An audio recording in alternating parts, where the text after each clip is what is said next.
Hello everybody, my name is Sarah, Weight Watcher Cape Cod Woman, and Pearls of Wisdom and Food on Facebook. And today is just a bathrobe chat. I don't have anything pressing on my head or heart that I need to get out. It's been a pretty good week. The high stress inspection was over at the shelter that I work at, so now I'm on the down low. It's nice. I left yesterday for a doctor's appointment, a skin doctor's appointment. Had a little thing taken off of my eyelid, and it's underneath my Larry King glasses. And today I go for an eye exam, and I will be picking out new frames. So bye-bye, Larry King. So anyway, so I changed up mugs today. I thought I'd go to the poppy color. I love poppy. And so here we are, and I was waiting for the upload of my video, today's video, which is Thursday, 9/24, so this is 3 weeks out, and started putting in my food for the week. It's Thursday, so I'm even up on that. And so today I have totally off, tomorrow totally off, and Saturday totally off. I'm going to be a new person. I'm going to have to, like, make sure that I wear this bathrobe so you recognize me when I do another video. I'm just going to be so chill. And so here we are. And so I've been on my tablet waiting for the laptop. So I was perusing some, you know, food things on the net. Surfing. After tracking, of course, because we track first, right? So I was really enjoying. I listened to Lisa G, the nutritionist, twice, and got so much from her video. It was 45 minutes. There wasn't anything that she said that I don't believe in, and she just had a great way of saying it and approaching it. She has a clinic for food things in integrative wellness, I guess it is, in Brookfield, Wisconsin. I'd love to go see somebody like her. She's just so cool, or go to some of her trainings or seminars or something. But I loved when she said, cook once, eat twice. And isn't that the truth, you know, when you make enough to share? So I was thinking of my dilemma for Christmas Eve, because I always have my kids, and it's always tradition that we have lasagna, gooey, you know, grainy lasagna with garlic bread. I mean, that's what you have, right? And so, so it was in my head, like, what am I going to make? Because one of my daughter-in-laws is kind of gluten sensitive as well, and most times she just goes with it and suffers the consequences, but I'd love to do something for her and I. So I was watching Dr. Oz, and it was all about gluten-free and the whole deal surrounding it. And he had on Dr. Mark Hyman, who I like, although he believes in no fat whatsoever. That's where we differ. But they were talking about it, and he was kind of lambasting, you know, the whole thing about the gluten-free food that is still junk food and what it does to your sugar. And so I've decided to clean even more of the gluten-free products that I have, one of them being the Bob's Hot and Tasty cereal. And he said, you can gain weight. And Lisa G said that too in her podcast, that, you know, you can gain weight from eating gluten-free because junk is still junk, right? All those highly refined processed grains turn into junk and spike the blood sugar and all of that. And so they had this family on, and this family, this husband, wife, and 2 kids, they'd spent, you could tell, an inordinate amount of time coming up with menus that are gluten-free for the whole family, and I so appreciated that. And I think the man even came out with a book. Excuse me. So they came up with a lasagna, and they use very thin sliced potatoes, which is good because on my chopper that I got with all the fancy attachments, I've only used one attachment.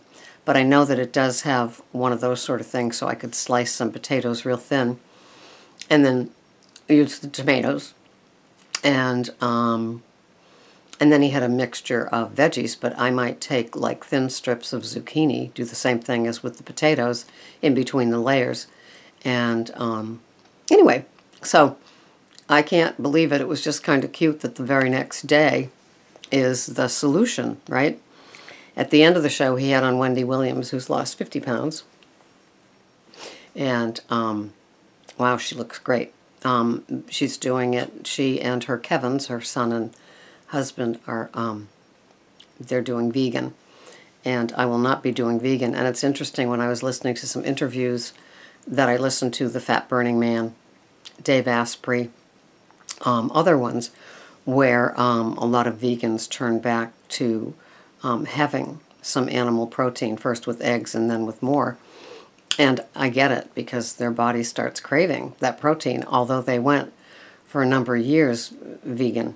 And but I like my animal protein. I like my eggs. And although when I have a portion of meat, it's 3 ounces, and I'm totally satisfied. So it's kind of cool. And like today, I'm going to be having a an organic half of Italian sausage, Nature's Promise from Stop and Shop, with my spaghetti squash and Classico spicy red pepper sauce, which is half a cup is 1 point. So I can do that. And a little meat sauce, I'm counting it as 2 points for the burger. So I'll be having that tonight with my blue cheese romaine salad. Last night I had a great big salad in my Fiesta bowl, my Fiesta pasta bowl, and I had chopped romaine, half of an avocado, half of a pear, and 1 tablespoon of blue cheese, and 1 tablespoon of olive oil. And the healthy fat in the olive oil and the avocado, it was delicious. It was so satisfying. And then I got some, as some of you may have seen in the grocery haul yesterday, I got some almond butter from Whole Foods.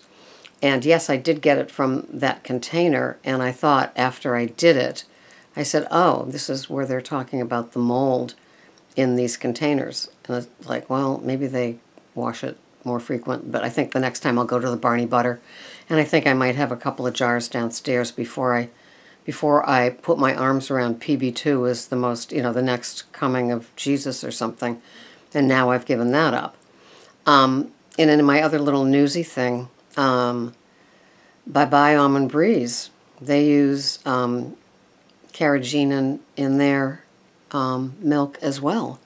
And so when you have your cashew milk or your almond milk, which I'm going to be having a smoothie tomorrow, it needs to be the unsweetened version.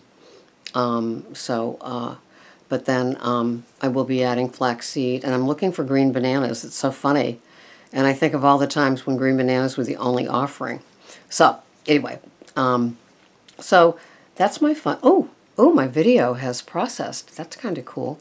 So, how are you guys doing? Are you still tracking? I know some of you use old school paper and you love it, and it just helps. Doesn't matter how you do it, it's just to do it, right? How are your weigh-ins going? Are you happy with what you're seeing on the scale? Have you made any adjustments? Some people are slowly coming along, and that's good. That's good. If you're still here and you're still watching, and you haven't made any abrupt changes in your processed foods or your wheat, it could still happen. You could still adapt. I love listening to other people's videos that are doing the high-fat, low-carb, because they talk about things like giving up the wheat.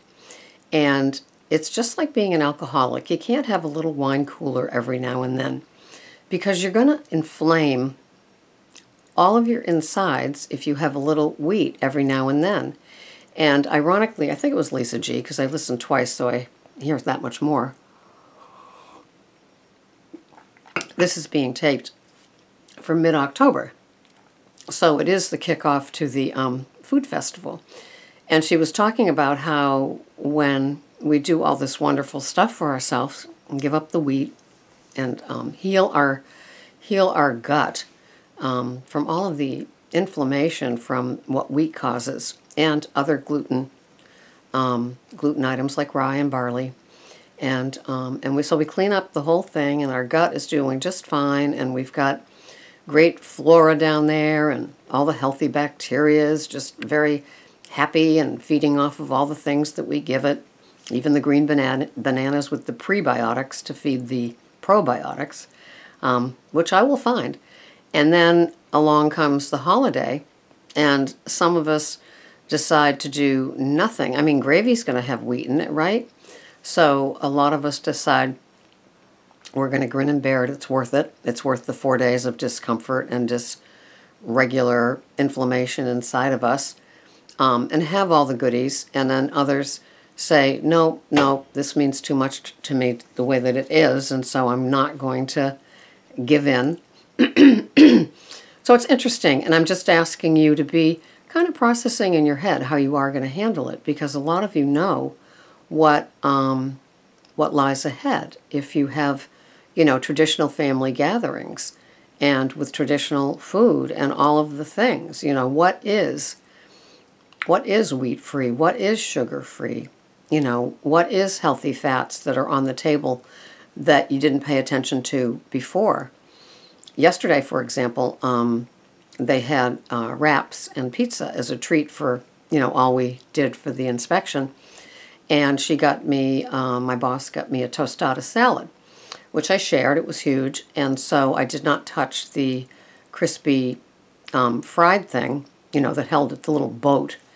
And so I had the burger. I brought some Paul Newman's hot salsa with me. I had the guacamole, the sour cream. There was a little bit of shredded cheese on it. And I was in heaven. And I gave half to somebody else. So there's plenty there. And that carried me the whole afternoon, which is why I only had a salad yesterday. And it is amazing what having fat in your food plan can do. And just satiating, it's so amazing. And I remember, but I can't remember. Do you know what I mean? I don't go backwards too much. I just kind of try to stay in the day from all my 12-step programs. And so I'm just remembering when I was first, the food plan, when we first go on it and how we're jonesing. And she talks about, I just came up with my topic. I'll have to do another video because I'm up to 12. So the next video will be about the withdrawal, the expected withdrawal when you give up stuff. So this was just a regular old bathroom chat. Changed up my mug, waited for my video to upload. Have a wonderful day. It's mid-October. Are you pulling out all the neat old things or treating yourself to a new size with a couple of new items? Have a wonderful day. This is Sarah. Until the next time, bye-bye for now.